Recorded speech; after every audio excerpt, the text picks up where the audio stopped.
So do they call you Coop? You're listening to Cooper Talk. Welcome to Cooper Talk. I'm your host, Steve Cooper, and I'm only as hip as my guest. And my guest just asked me if they call me Coop. And yes, Courtney, they do. In fact, when I talk to some people, they think my name is Coop or Cooper. So I get a lot of emails that address to Cooper, and I never know if I should address them back as Steve Cooper or Coop. So that's the answer to your question.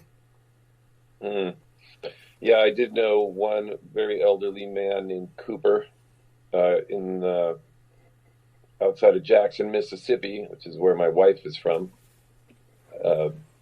And he said, "Look at old red and white, y'all marry a Yankee."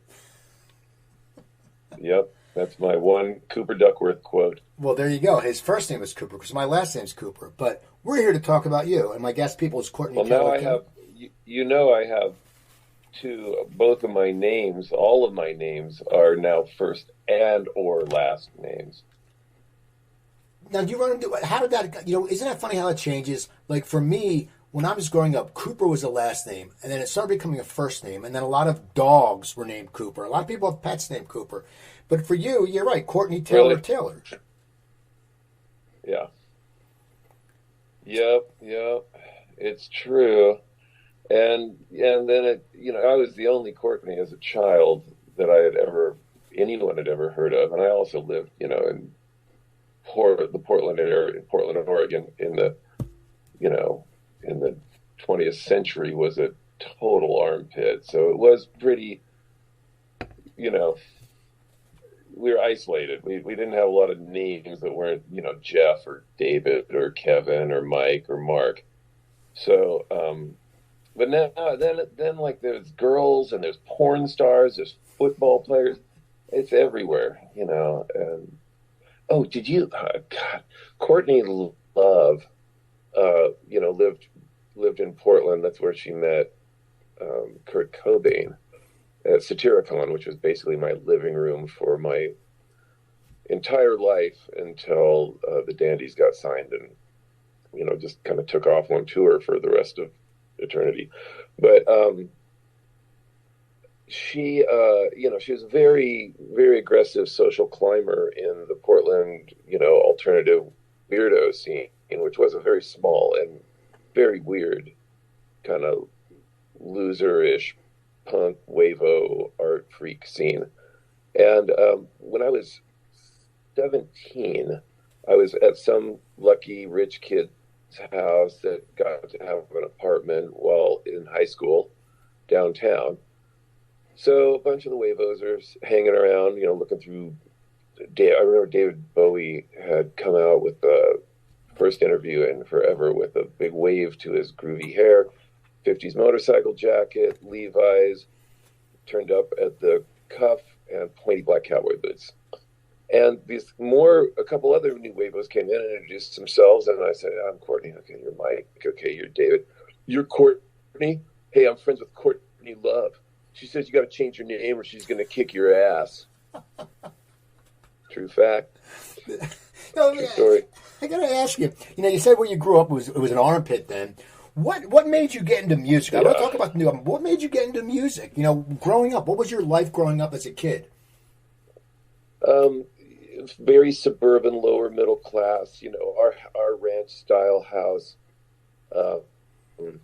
was exactly like both next door neighbors, but one side it was turned around so the back was the front, and then on the other side it was flipped directly upside down, so the garage was on the other end of the house, but the doors in the center, and and most of the houses were like that. We had a nice park and a nice lake that was probably a half-mile walk. I don't know, maybe 4 football fields. I don't know. It was sweet. It was very, very, very safe and cool. People didn't move in or out that much. I did have a couple great friends, and then they moved out in the neighborhood. But there were so many kids our age. The '60s housing, lower middle class housing development. But we also had 150 acres of undevelopable land. So shooting BB guns, and everyone had a dirt bike motorcycle, building homes. So there were piles of lumber and shag carpet rims, and so we always had forts. We had forts, and Boy Scout paper drives produced many, many years of Playboys and penthouses. So you have Pink Floyd, in centerfolds, and maybe trucking the neon poster of the dude trucking the swinging the chain with the gold watch on the end, and in shorts with shag carpet rims. And it was a really groovy time. And what got me into music, because it was just a thing, it was just part of the world, as everything is when you're, a little guy, like 4 years old. I heard Killer Queen. And I remember there were a good number of adults in the room, and I'm looking up, and why are they still talking? You're cutting out a little, Courtney. This is no... Courtney, you're cutting out. This is a thing. This I was told later. Pardon? You were cutting out. What? Oh, fuck! You are kidding. Wow, that really sucks. I love that story, and I was really in it. Well, tell it again. I have you clear now. Tell me it, because you had the chain with the swinging and the guy, and you were listening to the Killer Queen. And then Killer Queen came on at some point. I don't know if there was a party or something, but there were a good number of adults, and I'm looking up at them, and they're still talking. And I'm like, why are they still talking? Can't they hear this? It was so different than anything. Music was just part of the sofa, the wallpaper, what's going on outside. It was just the same as everything else when I was that young, when I was 4. So, Killer Queen was the first time I noticed music and knew that it could do this thing, to me at least. I was told I became a very good boy and went to bed, lights out, on time every night. And later in years, which I remember distinctly, because I wanted the lights out, I wanted everyone to go to bed, so I could sneak out of bed over to the radio, turn it on really quietly, and just start turning channels until I found this song again. Because it had to be there somewhere, right? In my mind. So what happened was I then heard Radar Love. And that did it too. And I had an older brother. I have an older brother and did then. So that kind of was access to kids who were older and kids in the neighborhood. So I had heard the term cool thrown around, and I just assumed that this is what it is. This is what it means. This feeling I'm getting right now from this song and from that other song the other day is what it feels like to be cool. And that was music for me. And then a couple of years later, we were out in Eastern Oregon. We would go and camp in the yard of our cousins, who had like a double wide and a real shop to work on their cars, muscle cars back then. And then we'd go hunting. And we were little. I was probably 6 or 7. And if they were going to really go out and do some hunting, they wouldn't bring the little kids. So my cousin Pat sat me down in his room in front of his vinyl player, put on Ziggy Stardust, leaned the album cover up against the wall on the shelf, and said, "Here, listen to that. We'll be back in a few hours." And so that was then this whole other, okay, I was older, And things just started happening. I just started noticing that nothing in this world made me feel as cool as listening to Hang On to Yourself, or any of the greats, old stuff from A Whole Lot of Love. Geez, that was a trip. I remember specifically when hearing that for the first time. It was just, there is this kind of music. And in the 80s, it was Riding on the Metro by Berlin. It was, there was this whole other. Well, the 80s music scene just really, it took us in a different direction, because we're around the same age, and you're right. The 80s had an introduction. When MTV came out, it was an introduction to actually hear this music that we weren't going to hear on the radio. Yeah. I mean, it made bands, White Wedding was a MTV-driven hit. And that was just unbelievably cool with that.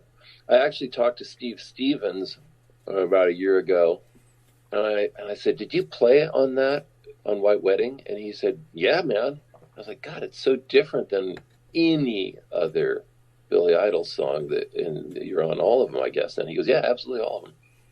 And I said, "Why is it so different?" He said, "Oh, we had just watched The Good, the Bad, and the Ugly," and I was just going, "I gotta play something like that." And so that single note, dang, dong, dong, dong, dong,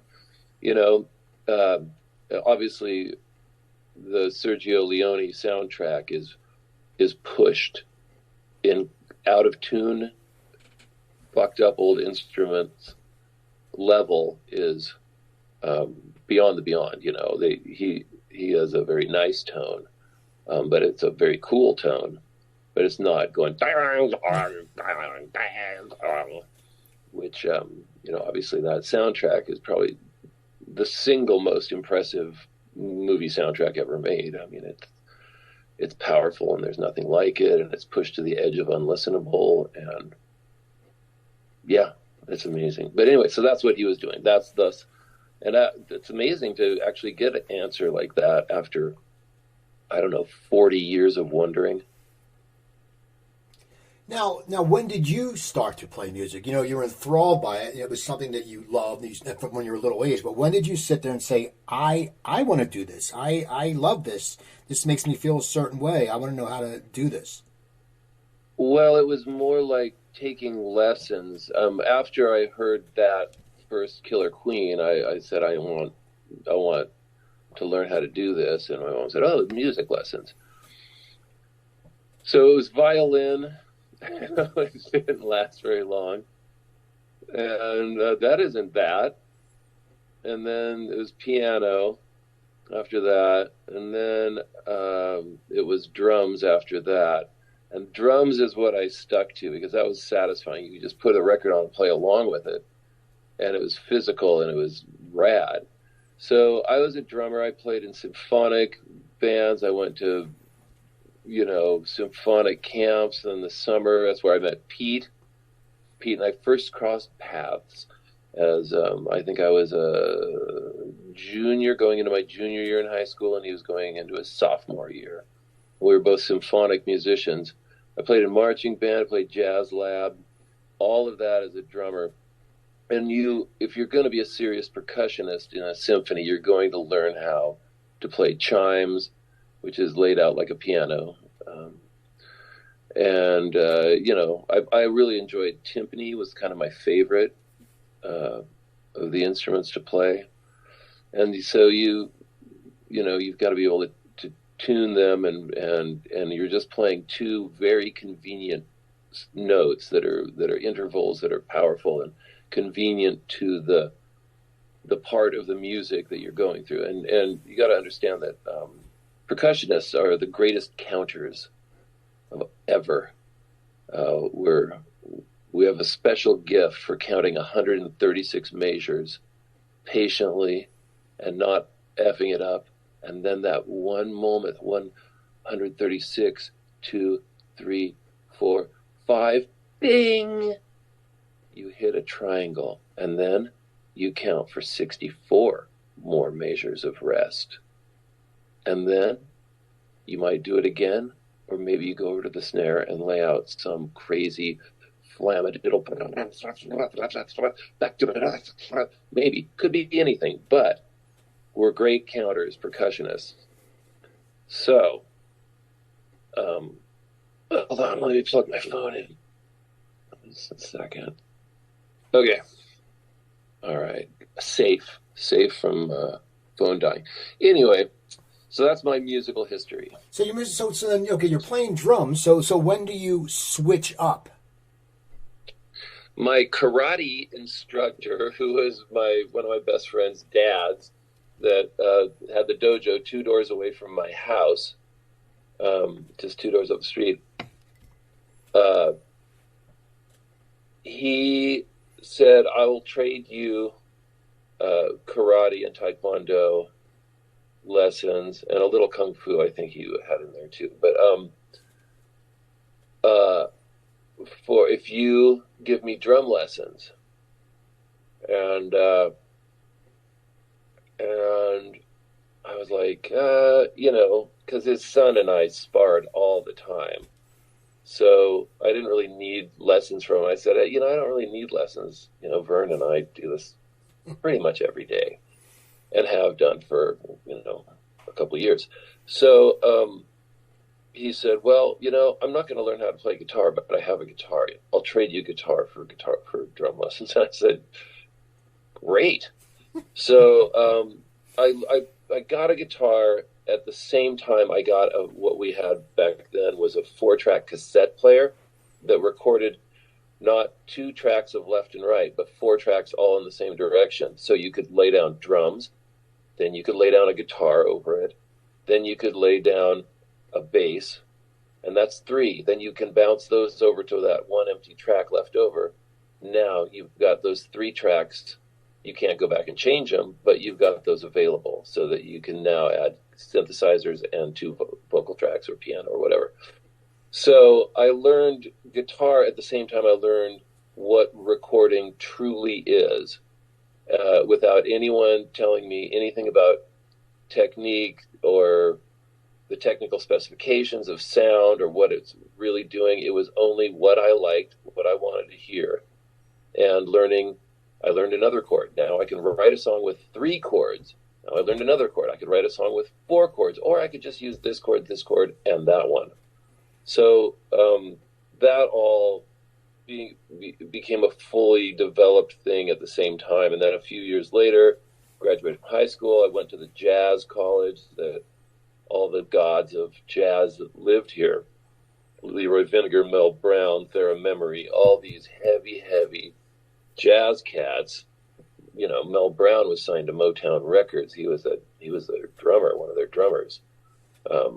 Leroy Records, Thera Memory played with Diana Ross and all this. It was like we had a heavy jazz school. So I thought that would be wise to learn something that I really didn't know much about, except the big, Miles Davis, Cannonball Adderley, or whatever, kind of the big names, Dizzy Gillespie. So I think that, and then the Dandies a little bit after that. So, not being a drummer anymore, being a songwriter and a producer just in my bedroom. And now we're going to make a band, and I'm not going to get good musicians because they have bad habits. I'm going to get beginner musicians with great taste. And we're going to learn to do this together, because that's how I did it, and we're going to do this now. So I'm going to learn how to sing and play guitar and stand up with a guitar on a strap, not just sitting on my knee, on my legs, sitting down. That's the whole journey, I think. I had to learn how to stand up, hear my voice through a monitor in front of me on the floor. And we just started doing it. But I had such an edge from being a recording nerd back then. Now everybody makes music on their computers and stuff, but I really had to invent overdriving input stages to get the vocals, or putting the compressor on and then taking it off on playback to make it hiss. And a spitty, exciting vocal track, or drums were great with that. They invented digital reverb during the early days of my recording, so you could buy a digital reverb unit and experiment with room size. Yeah. Now, I think that's it, man. Well, when you guys were starting out, you were like, were you confident in your songwriting then? I mean, how long did it take you to feel confident in your songwriting? I got confident in my songwriting during COVID. Really? So it was. I mean, yeah, it was a knuckle. It was a white knuckle ride being in a band with me, to if we ever were going to get another song out of that fucking guy. Yeah, they every girlfriend I had, somebody would have Zia or Pete would, or Headford or whatever, Fathead, would half jokingly go, well, you know, if he doesn't write any more songs, you have to dump him. And they would go, oh, you know, because they were, the records and the songs were referred to as Courtney's loves and losses for a number of years. I think they then realized that I don't actually write about my relationships that much, but there was a good part of it for sure at the beginning. I mean, what else do you write about? Feelings, you know, when you're young. Now you said during COVID you got confident in your songwriting. What happened? What changed? What made you confident all of a sudden in your ability to write? I had this great idea that I would write a 30-second long song and make a video for it every week and post it every Friday until COVID ended. And how did that go? It's intense, you know. I mean, particularly during that time where you're not active and, you know, bodies in motion tend to stay in motion and all that. So being lethargic in general and then trying to write a 30-second long song and make the video, shoot a video and edit it and get it up by Friday, fast Friday, 30-second song, fast song, not a fast song, but a fast experience. So, yeah, I mean, because Thursday comes around and I'm stressed and I'm angry and I'm grumpy and I'm tired and I'm a whiner and I'm down in the studio. So that's what the song becomes. It becomes a song about not wanting to write a song. You know, but you can only do that once. So maybe, you know, if that happened again, I would go, you know, I own a wine bar and it's the front corner of the ginormous studio that we have. And so I can always walk in there, pull out a bottle of champagne or a red wine, whatever I'm feeling like. And it's always good because it's my wine bar. And just have a glass of wine and then maybe another. And then maybe the song 30-second long song about being hied up on wine. You know, so I really learned that I can do it. Because obviously, you know, trepidation and self-doubt and, you know, analysis of your work just as it's coming out of you. You know, it doesn't matter. You just remember that you're going to edit yourself. So write the stupid thing down. Let it be stupid. But, you know, let it be embarrassingly obvious or cliche. You'll fix it later. I learned to do that, and then sometimes I didn't have the time. I left it in, you know.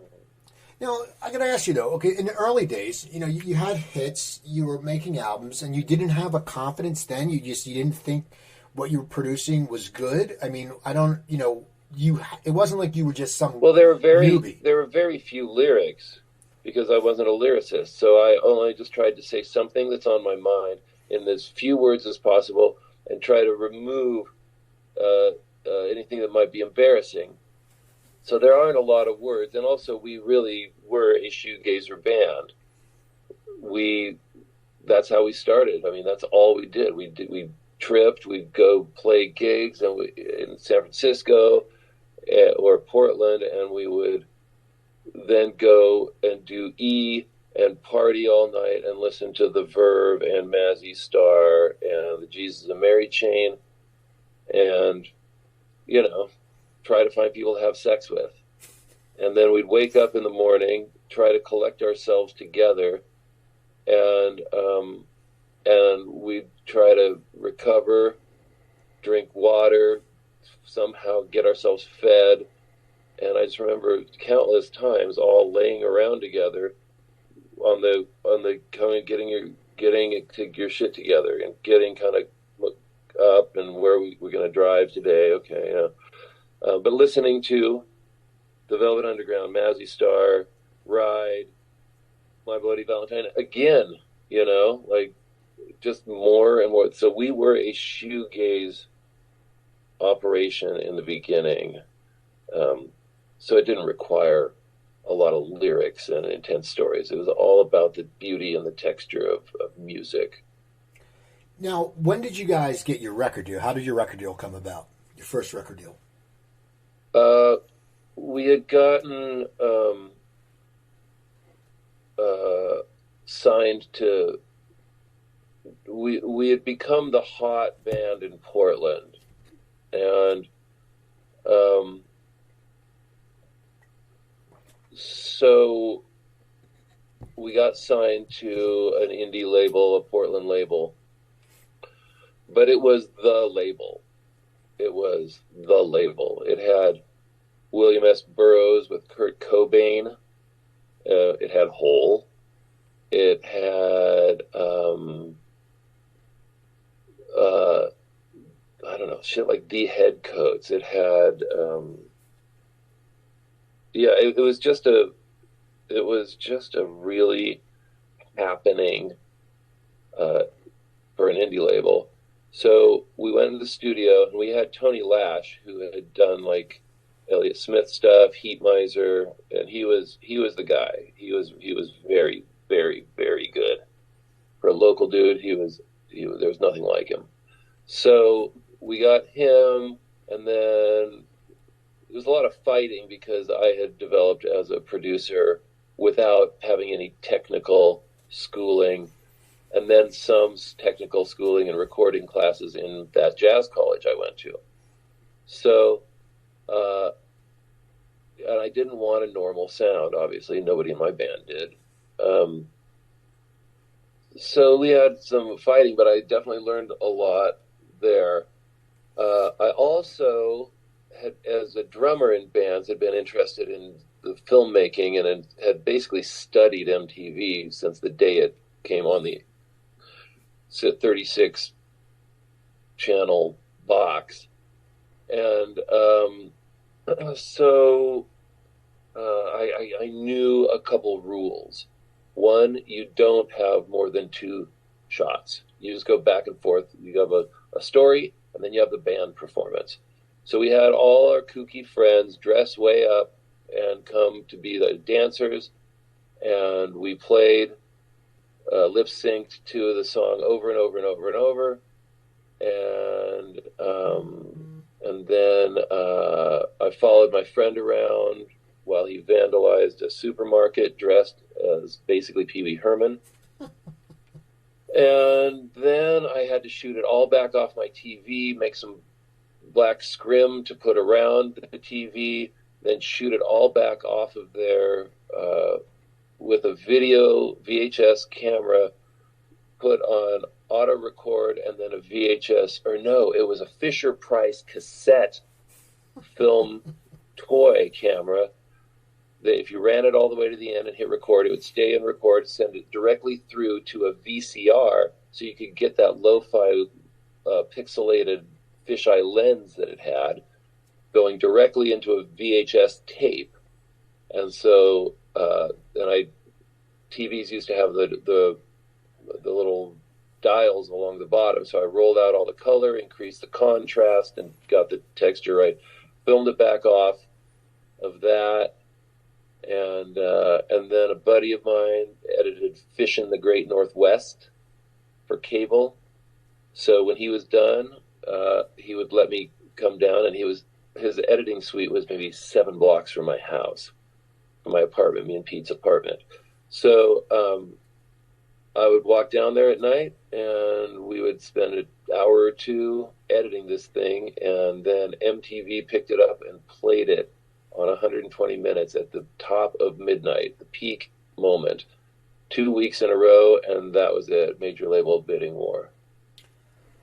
How does it make you feel when you have a bidding war? What makes you decide who to go with? Because, the record companies back then, a lot of people got screwed, but did you go to legal counsel? Did you talk to someone? How did you decide who you wanted to go with? You hang out with them, and you look at what other bands are on the label. Radiohead, Mazzy Star, the Beastie Boys, any label that can break Mazzy Star at the heyday of grunge is the right label for us. I'll tell you that. So, but also we had those guys, those A&R guys. We made them come to Portland. We made them go to San Francisco. We made them go to parties. With the Jonestown Massacre and other psych rock shitbags doing piles of blow, and just being fucked up, and just who can hang with it, who doesn't embarrass us, who isn't an embarrassing person to be in business with if you're going to be a band in the not just the West Coast, groovy, stuck up hipster art scene, but the global one that we're about to get into. So the dude at Capitol, Perry Watts Russell, he was English. He had graduated with a degree in philosophy from Cambridge. The first show he had ever gone to was Jimi Hendrix opening for Syd Barrett's Pink Floyd. Wow. In London. And he was taken by his older brother, Ivo Watts Russell, who was the owner of 4AD Records. That was Ivo's label. So this is the guy for us. And also, when we were talking to the radio guy, the college radio, maybe, I don't know, some promotional guy there at Capitol, when they were trying to sign us in Atlantic and Epic and whatever, I don't remember all the labels, but the radio guy, my manager had asked him, so how did you break Mazzy Star? I mean, that's a hard one. And he said, well, we saw signs of life in the South. And he goes, well, what else were you working? So we just fanned the flames. Well, what else were you working? He goes, we had the room, we had the bandwidth or whatever to do it at this time. And Perry goes, well, we didn't have you can't say that if we had a Foo Fighters or a Beastie Boys, that we were rushing at commercial alternative radio. You can't say that we would have taken that much time and kept putting money into. We probably would have sent them on tour, and when they got back, worked it for 3 months, and if nothing had happened, we would probably say, well, do you want to go back into the studio? Do you want to tour some more? What do you want to do? And I just thought, wow, that's a fucking honest guy. He's more concerned about what the truth is than how we appear as a company to this band and their management. So that also made me just go, there we go. Now we're talking. Now we're not bullshitting around anymore. Now, when you get signed by that big label, how does your career change? Is it right away they put you on a bigger tour? What do they do to, they have you record? Then what happens with you guys? Well, we went into the studio. Well, you get a good agent. You get a big agent. And our first agent was Mark Geiger, who was the first Anglophile agent to gain prominence. He had booked Echo and the Bunnymen. He had booked all the Bauhaus, all the cool bands, right?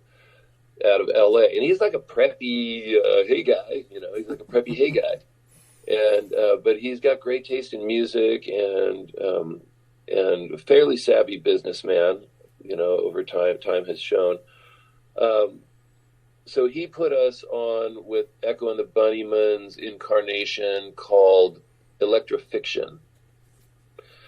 And we bought a really cool van, and I welded in a futon. It was the popped up top, and it was like an extra long back. We sold the wheelchair lift out of it. It was a church van. And so we could sleep 4 people at one time in there fairly comfortably, 2 on the futon and 2 on each of the bench seats. One on each of the 2 bench seats. And then, so we could really do it. We could chase a tour bus around as long as people rotated who was driving and didn't drive more than a few hours or a couple hours at night by themselves. And so that was cool. Then we said, yes, it's time to go into the studio. Well, we went in there and we probably did every kind of drug you can possibly do. And I mean, at one time I walked over to the pinball machine and there were 3 like foot-long lines of drug, and they were all very different shades of like icky color. And it was just like, oh my God. And we were just tripping and experimenting, and we were a mess, We were on acid, we were on everything, speed, on heroin. We were, it was absolutely gross. We failed to produce anything that Capitol Records would accept.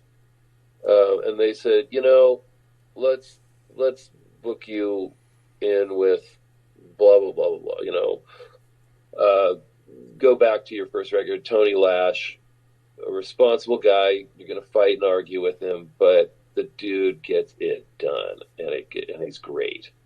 So we went on tour with Love and Rockets. They were big fans of us, and little did they know, they were absolutely the band of my life. That is my favorite band of all time. I interviewed Daniel a few weeks ago. Great guy. Yeah, he's a sweet guy. He's a funny, spacey guy. He's cool. I really like those guys a lot.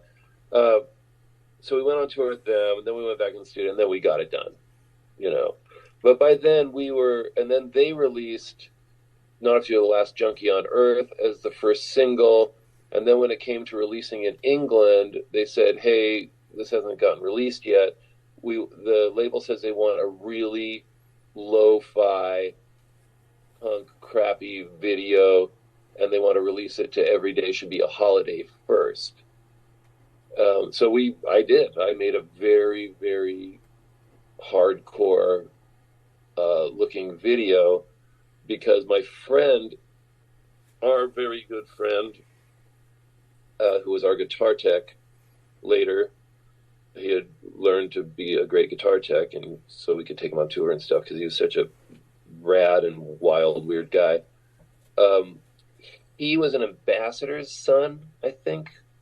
And so he had spent time in the nether reaches of those Asian, kind of what the Chinese call Indochina, or used to call Indochina. And I don't remember where it was, but there was some freaky videotape on his camera. So I put a bunch of that together and then filmed us in a basement with really dim lights and waving flashlights at each other while we're, so it looks like we're just the darkest band, and we come from I don't know where, just some second and a half jungle world. And it was a fairly fun. And then then there's rich kids playing in a pool at night, and so I just they're not doing anything bad, but if you put black bars over all their eyes, it looks really fucking freaky. And all of a sudden, it's gross and creepy and scary. it just gets rapey, you know? Teenagers in a pool with black bars over their eyes, it gets fucking bad. So we released that, had a pretty big splash over there.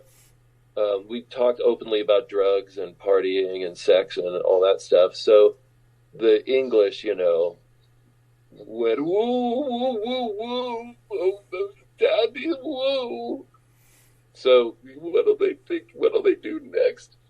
So that led to this horrible, horrible reputation for just being, you know, a mess, just being absolute trash. So we had a series of, you know, successful singles. So anyone that came over here, Spiritualized, Blur, the Charlatans, you know, any English cool band that came to America had to have us open for them. So and they were coming over. So at one point, I think we were out on tour without seeing home for over half a year. It had started out as like a 4-week tour. And then 2 weeks in, so, you know, somebody else calls up and says, oh, they're starting their tour in Jersey in, you know, the 8th of next month. So if you don't mind going straight to that tour, you can tour with Blur on their huge hit, you know, song 2. So, okay, yeah, let's do it, you know. And then, the Charlatans are coming over. And now we're in festival season. So now we're going to be doing festivals and playing, you know, in between slots, in between weekends with the Charlatans, the Midwest and the West, you know. And it just went on and on and on and on and on and on. So that's kind of it. And then we get over to London, and be a big band already, you know.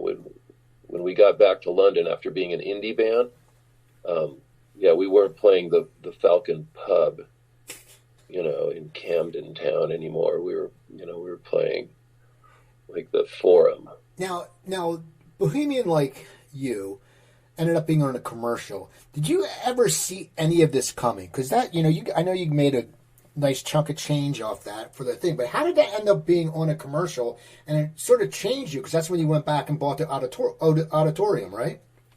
Well, no.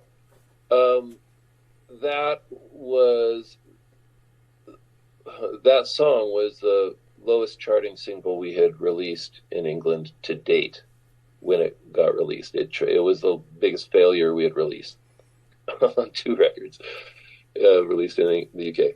So what happened was it became a hit later when We Used to Be Friends became a hit, and it was the theme song to Veronica Mars, which was a hugely successful TV show.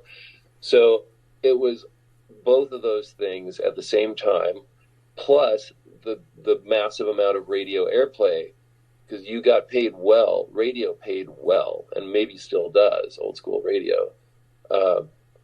So I had 2 songs, both generating 2 heavy duty revenue streams. So that was just a really fat time for about 3 years that I had right there. And, you know, I did blow a ton of it on partying, but, you know, I bought a huge place, and me and my buddies, because, you know, we grew up in this armpit town, so we knew how to sheetrock, we knew how to plumb, we know how to frame, we know how to, you know, pull conduit, electrical, and we just went to work, you know, and we just made it this absolutely stunning place with Roman columns and a human-sized chessboard floor in ebony and amber cut into the concrete and dyed. And, you know, the mixing room, we've changed it to amber and light gray, you know, but it was only lit by red rectangles of light set kind of Mondrian in these dark gunmetal gray walls, ceiling, floor, carpet. Designed the sofa like Shaquille O'Neal size C-shaped sofa. And, you know, you need to have a lot of people lay around when you're partying, tripping real hard, you know. I mean, it was just industrial kitchen, all stainless with safety light set into like patterns on the walls. And, I just over designed the hell out of this place. It's really stunning. And then kind of the money just went away. So I'm glad I paid for a house, just bought it outright. Because in this business, you don't know when your money's going to come and you don't know when it's going to go. So you spend it and you don't listen to people tell you, well, you can write off the interest and you take out a loan and da da da da. And the next thing you know, like I've seen my friends get, burdened with $180,000 a year in payments because they're making $500,000 a year, man. I'm rich. It's never going to end. I'm a genius. I'm successful, and 2 years later, they're back down to asking the label for money to live, and they have to sell all their stuff. So I didn't party that hard. Wasn't an idiot. Now, I want to talk about, maybe I was. What's that? But maybe I was. I don't know. Well, but the thing is, when you get money, it's like anything. When you get money, you're right. You always think it's going to keep coming. And then I had a deal in Hollywood years ago, and I was like, I don't have to work for 2 years. And I'm going, holy shit, my money's gone. I haven't sold anything else. So I think it's just that ideology that we think, okay, we did it once, we're going to do it again. And even though in our mind we're going, I don't know, because anyone who's artistic, we're insecure, so we're sitting there. But I think that happens a lot. So you invest it, so you've got this property. So at least you were smarter than most people who sit there and start paying rent the whole time. When it's like, just buy something because you can just buy it. Yeah, you're still going to pay taxes, But I mean, I have a house, and I pay rent.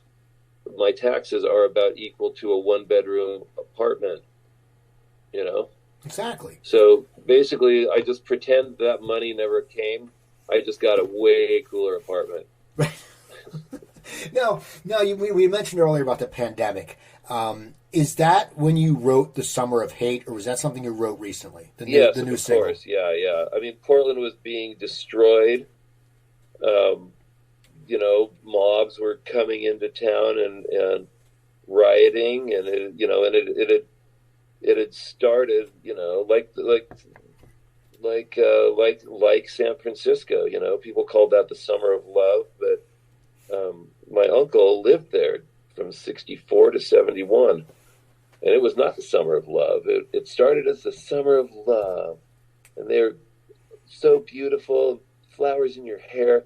And it was just criminals, rapists, murderers, crooks, breaking into buildings, stealing shit out of stores to survive, breaking into people's homes. And, it was 200,000 people descend upon a city and have no job, nothing to live on.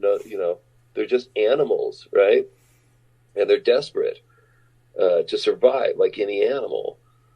And so that was what was going on in Portland, and we still have it. We've still got thousands and thousands of homeless people breaking into homes, breaking into businesses, breaking in, obviously, cars. No, you don't go into town and have a nice dinner anymore. You can't. You'll get your car will get broke. Your window, it's not worth it. It's going to be $480 to have your window replaced. That's too expensive. Then your dinner is, that on top. That is part of your dinner cost. So it was just angering, and not only that. And then we had Donald Trump, and that was, talk about a caustic individual. Like a guy that just creates hostility. That's the game. That's the name of the game, to just incite hostility. And so that's on, and that's what's, that's kind of what drives people to do this, to get together, to protest something that needs to be protested. But, how many angelic people are there in that gang, because a lot of them aren't. A lot of them are just like, woohoo, they just see an opportunity. I'm going to get in on this, and then I'm going to start trashing things. So it was absolutely the worst experience, that certainly I've ever experienced. Never knowing if your car is going to get attacked when you're driving home from work, whether your work is going to get attacked while you're at work.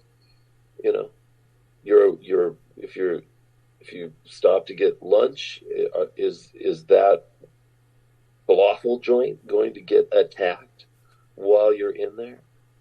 Mindless rage of a stupid mob of horrible, horrible humans, or maybe even used to be good humans, even worse, incited to this bloodlust.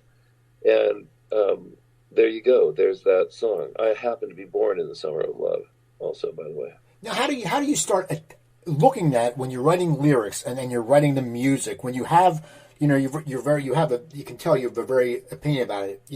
This is what you're going through. How do you translate that to the music and to the words? Because it's something that, you have to hit with it because it's called The Summer of Hate. So it has to make a message. Well, you don't name the song first. Well, maybe you do. Sometimes I do. Sometimes I think, wouldn't it be funny to have a song called this, or clever to have a song called that? But generally, I don't. At the end, I go, what is this? And then I ask around the band, would this lyric be the better title, or would this be the better title? And, I think Pete was like, oh, dude, The Summer of Hate. Of course you have to call it that. Yeah, I don't know. It comes from a different place every time, I think. I don't know. That one was just this amazing guitar riff that Pete had come up with, and then I put that Mexican drum line, that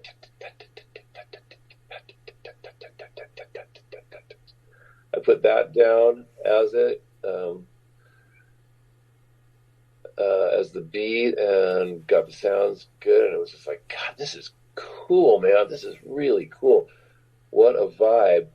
And then I don't know, I just stand up and, well, I looked through my notes. I started writing thoughts, into my phone, into my notes section. So I had things to go to, like a classic lyricist would, or author, or anyone who writes. Get your ideas in, and then go pick through them when you're in work mode. And so I just stood up and it just came out, and I think most of that is literally the first take. Now the video, you decided to do AI. Was that your decision, and why AI? Because there's. Well, we always work with the same people. We're a small town band, so our guy J-Lo, we asked, hey man, you want to make a video for this? And he, yeah. So we sent him Girls and Boys, the Blur video, because it's easy to do if you have a green screen. It's cheap. You can do it for free. And so none of us know how to edit, though, so we get J-Lo, and he'll shoot stuff, and we give him nominal amount of money, whatever he wants. He doesn't gouge us or anything.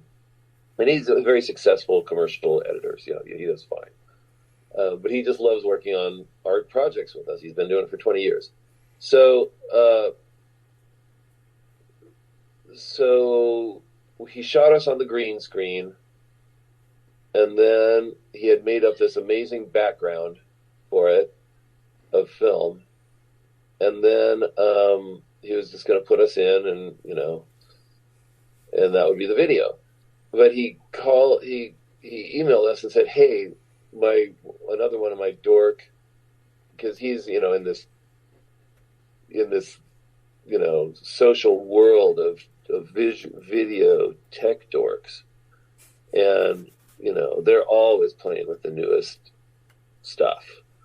And one of them had just gotten an AI app or whatever that had come out that week, so it was the newest. and he had been farting around with it, like day and night for several days, and he thought he could handle it. He was like, I think I can steer it and I'm getting some cool stuff out of it. It's hard to steer. AI is a willful child, but wants to. It's so much like a person, so much like a child. They want to please you if you use the right, if you talk nice. So too much stuff, too much shit in it, and all of a sudden I look like the Insane Clown Posse. There's a genitalless caribou muscle demon man, deer hips and a completely blank crotch. Muscles and horns. I mean, it's just like it puts crazy. It does crazy weird. I left one in on that video too. There's this really horrible, big, ugly fish face just off to the left, kind of 2/3 of the way through, maybe, and it just kind of, and then it pans the fake camera pan past. But all that stuff, the cave and the camera moves and the lighting style and the bodies and the motorcycle, that is all invented by the AI mind. And you type in words or sentences or phrases that it can, I guess it just scans the web instantly and gets a bunch of impressions of what. So you say the Dandy Warhols, so it got impressions of what we're supposed to look like and what we're supposed to be. It made me like a big muscly macho guy. Someone wrote that on a YouTube comment. They said, "Oh my God, you got so ripped." Yeah. No, I didn't. I'm still just a skinny rock dude, but maybe it thought that voice could only come out of like a big hunky beefcake. So the video has. I love the shot though when it turns me into a leather daddy for a split second. You turn into Fonzie, big beefcakey leather daddy. God, that's cool, because I would never look like that. I would never think to do that. I would never work to do that. So to see myself, as this, but like leather vinyl straps and stuff, that is really cool. I really enjoyed the hell out of seeing that. That's my favorite one. Now, this song, are you working on a new album? Yeah. We got a new record. And now you have a tour coming up. How are you looking forward to that? I mean, how much do you still love? You've been doing it for a long time. Do you still just love going on the road, or is it a point now where it's like you go because your fans love it, but sometimes it gets a little draining because as we get older? No. We don't go out for more than 2 weeks. Okay. We just did a 6-day tour of the Great Lakes. Holy moly. It was incredible. Talk about refreshing and painless. Like you don't get homesick in 6 days. And it was just a rad adventure. And I met the coolest guy in Detroit. And so me and my buddy who does our monitors and this cat from the band and then his buddy, we just ran around. We went to Hitsville, Berry Gordy, the Motown studio. We went to the oldest jazz club because we're all kind of jazz cats. And in Detroit, it's out off 8 Mile. What's the name of that movie? 8 Mile. 8 Mile. Eminem's movie. Yeah, 8 Mile. 8 Mile. It's off 8 Mile. And the dude I met, my buddy Sean Morrow, whose band is called Sisters of Your. I can't remember. Dude, it's so hard to remember this name, this psychedelic name of it. Sisters of Your Sunshine Vapors. Right? That's his band. And they're very, very, very cool guitar rock, space tripper awesomeness. Shoegaze, but then like LSD. off out there into mountain, or whatever. Um, we went to the oldest jazz club, and it was really like, whoa, we're the only whiteies that have ever walked in here, man. This is crazy. But everyone was so cool. They were super, super cool, actually. And then like five, just the hippest black chicks came in and sat down at the bar next to us, filled up the rest of the seats, and just started. The first thing, the one gorgeous, long cornrowed hair, the colored threads in it and stuff, tattoos, beautiful face. She was just cool. And she goes, man, why don't we get more cool looking white boys in here? I mean, y'all are awesome. Something like, and we're like, wow, thanks, great. We like to hear that. We like to hear that. Keep it coming. So we ended up hanging out with them, and my buddy had taught for 10 years. My new buddy had taught for 10 years in like a last chance, super hard, down and out ghetto school. He taught English there, and when they, because he's like, hey, yeah, where are y'all from? What part do you live in? And they're like, oh, we live blah blah blah. And he goes, oh, I taught school, and he told them, whatever the name of that neighborhood was, and they all just shut up and just their heads just kind of staring at him like, what?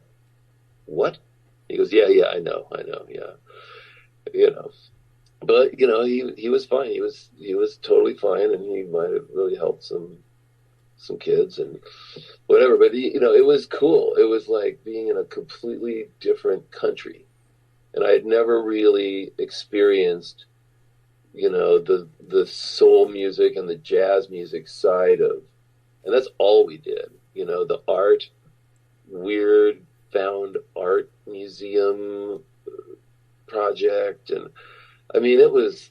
I really dug. I like Detroit. I am completely surprised that Jack White would move to Nashville over Detroit. It's crazy. So, two more questions. One, when did the one-sentence movie reviews come up?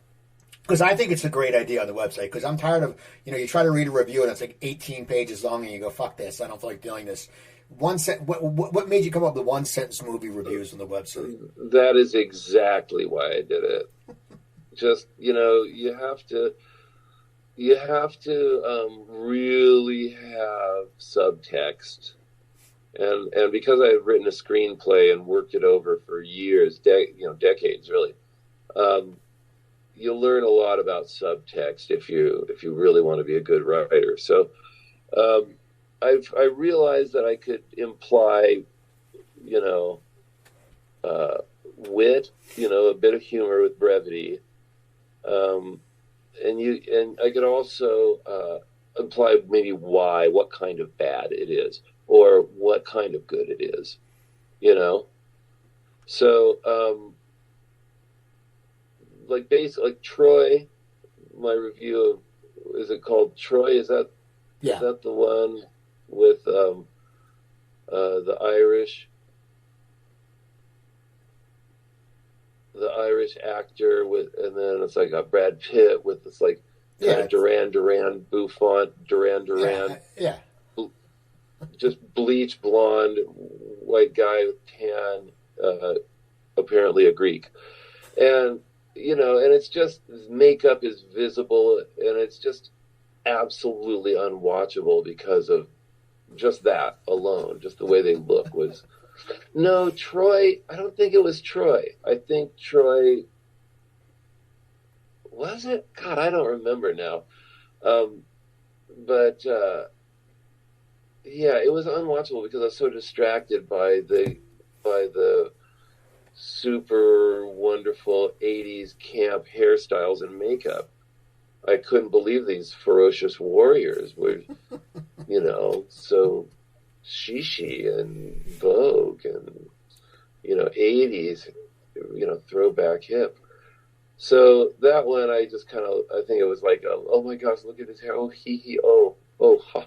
It was just laughing at his hair. And that kind of tells you what I thought of the movie. That was, and why. They are Yeah, entertaining. what was the first? Well, first one was Pee-wee's Big Adventure, maybe? And what'd you write? I don't know. Probably like this is possibly the greatest movie ever made. It certainly arguably is, you know. And yet you had good words for Ryan Gosling and Barbie. Oh my God, what on that guy? I had just watched 2043 on a plane on an international flight, you know, where you've got hours and you go, well, okay, I'm just gonna watch the new Blade Runner again. And this was like maybe March or May or June of this year. So it was fresh in my mind, watching him specifically, because it's probably the third or fourth time I've seen it. And I'm watching him specifically, really going, this guy is the best actor. He is absolutely transportive. And it's just stunning to if you can maintain objectivity while this guy is doing his thing, you really can identify that this guy is like a fucked up level of actor. He is just so solid and reliable, and he does it, and he knows how he can pause for a long time and let the feeling build, and he can deliver almost any kind of line. And then what? Whiskey Tango Foxtrot. He is hysterical. His comic timing is like Michael J. Fox level. Like he just has timing. It's easy for him. It just seems so easy. And that's, you know, any great actor will tell you comic is the thing that they have probably the hardest time with. You know, it takes a real special actor to do it, and then somebody who can act. I think he's probably the best actor in the world now. He is great. So I got one final question for you. Okay. Thank you for Good, that. because I've got to piss like a hostage. Okay, I do too. Real quick, okay, before we go, you've had a successful career, a long career. What would you say is the highlight of your career, one defining moment to you that has made you feel like a success or just made you go, holy shit, I've had a good life? You know, my whole relationship with David Bowie was amazing. You know, there's a picture, I think there's still a picture online of, you know, me on stage with him. And he had before we walked on stage, he had introduced me to his biographer, Mark, I think it's like Mark Spitz, Mike Spitz, and he said, he just reminded me that the only other time I've ever, during a Bowie concert, ever asked somebody to come on stage and sing with me was Lou Reed, and he chose the same song you did, Courtney, and it was 30 years ago this week in this room, the Royal Festival Hall. Now, I know he's had like his birthday party show where he had tons of people up on stage, you know, and most wonderfully was Robert Smith, and had Robert sing one of his songs, which was fantastic. But I thought, but just that he bothered to tell me that, you know, and that, you know, with the whatever you call that kind of word when it sort of validates another statement. But yeah, during the Bowie concert, being the operative of why I'm the last living person that you know, he's ever done that was really something. But you know, Joe Strummer coming up and finding me and poking me in the back really hard, like someone's going to pick a fight with me, and turning around with the foot and like, oh my, Joe, you know, you're a hard person to get a hold of, Mr. Taylor. And that, you know, and he said, I was the singer in the coolest band in the world. Now you're the singer in the coolest band in the world. How the fuck does that feel, mate?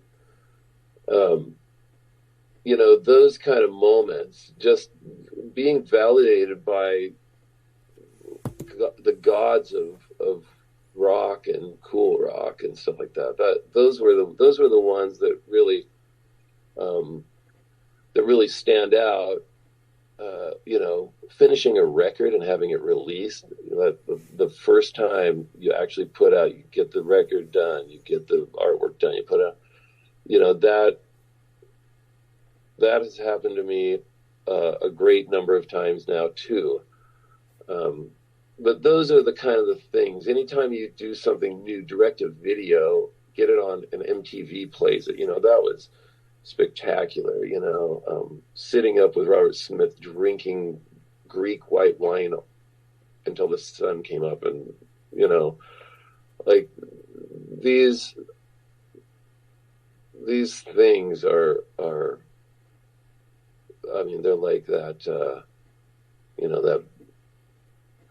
that ships off the Orion on the Right. the whatever that last line of Blade Runner where Roy Batty is just sitting there going, if you could see,